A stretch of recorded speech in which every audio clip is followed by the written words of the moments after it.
तो मैया जी ने कहा आप मुझे संग क्यों लेके नहीं गए, अवध में आप गए तो। सुनिए, बहुत प्यारा चैप्टर है, अच्छी कथा है।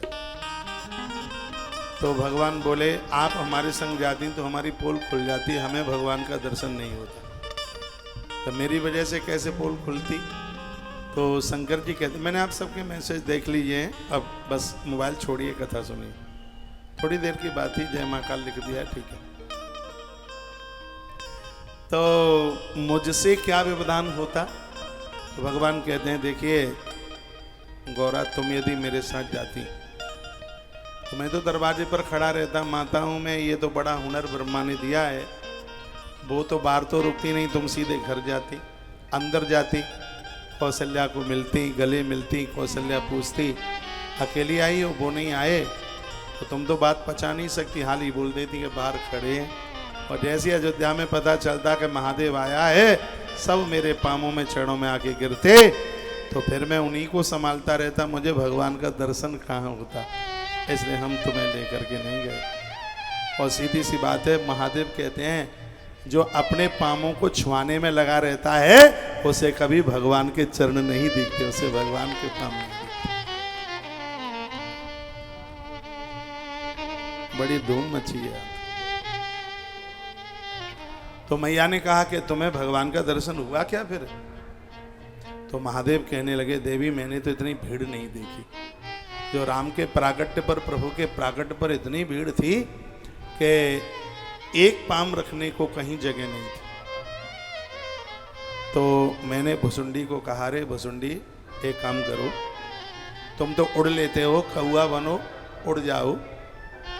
तो और मैया का भवन का जो पीछे का दरवाजा है वहां पहुंचो, और वहां मैया से जाके कहना माता एक ज्योतिषी आया है, वो कई जन्म आगे की और पीछे की बताता है। और माताएं जब ज्योतिषी के बारे में सुन लें तो सब काम छोड़ ही देती हैं।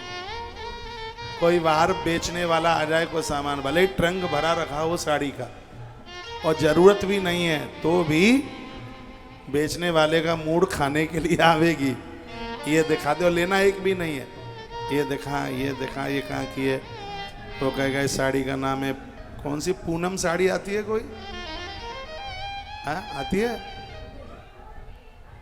सूरत वाली साड़ी का क्या नाम है? एक बनारसी भी आती है शायद, बनारस की नहीं आती, पहले तो आती थी, आती है। एक सूरत की आती है, सूरत की साड़ी,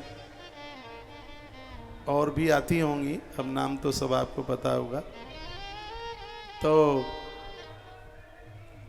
और एक ज्योतिषी, सबसे ज्यादा हाथ दिखाने का यदि अभ्यास है तो इन माताओं को, हाथ भी दिखाती जाएंगी और रोती भी रहेंगी संग ही संग।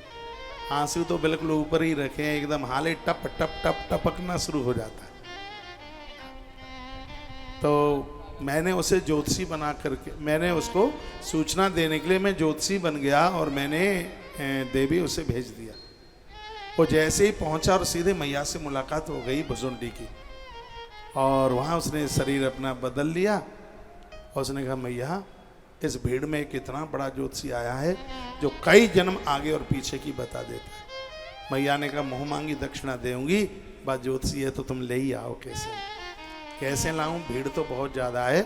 तो मैया बोली ऐसा करो, सरयू के किनारे से एक पतली पगडंडी आई है और वो पीछे के पूर्विया गेट पर लगी है वो, और मैं पीछे से दरवाजा खोल दूंगी, तुम ज्योतिषी को पिछवाड़े से ले आना। दौड़ करके आए भुसुंडी। भुसुंडी ने कहा बाबा काम बन गया, ऐसी ऐसी बात हुई है। और शंकर जी ने भुसुंडी को कंठ से लगा लिया, कहा अभी तक तो गुरु लोग शिष्यों को भगवान का दर्शन कराते रहे, लेकिन आज मेरा चेला अपने गुरु को भगवान का दर्शन कराए। तो पीछे के रास्ते से गए, मैया ने पूर्विया गेट, पूरब वाला गेट खोल, दरवाजा खोल दिया। अब गेट तो मैं बोल रहा हूँ, तब तो अंग्रेजी नहीं रही होगी। पीछे का दरवाजा खोल दिया और भगवान शिव अंदर पहुँचे। मैया ने बड़ा आदर किया, मैया ने बहुत आदर किया। अंगूर खिलाए होंगे बाबा को, जो भी फल उस समय चलते होंगे, बिना खाए पिए तो बाबा को नहीं जाने दिया होगा। ये मुझे पक्का है बाबा को भांग तो नहीं खिलाई होगी, ये तो आप ही लोग करते रहते हैं ऐसा उठ पटांग। क्यों भाई बाबा बाबा को भांग खिलाते हो? हैं? कई क्यों खिलाते हो? मत खिलाओ, बिल्कुल ना खिलाओ। मैंने अपनी लाइफ में, जीवन में, मैं शिव का पुजारी हूँ, ऐसी बात नहीं है। बड़ा नहीं हूँ तो छोटा मोटा हूँ, टूटी फूटी स्तुति तो आती है, टूटी फूटी। मैंने जिंदगी में एक तो महादेव को धतूरा नहीं चढ़ाया, चढ़ता है धतूरा, ऐसी बात नहीं है। ये तंत्र की जो पूजा है उनमें ये सब चीज़ें ली जाती हैं।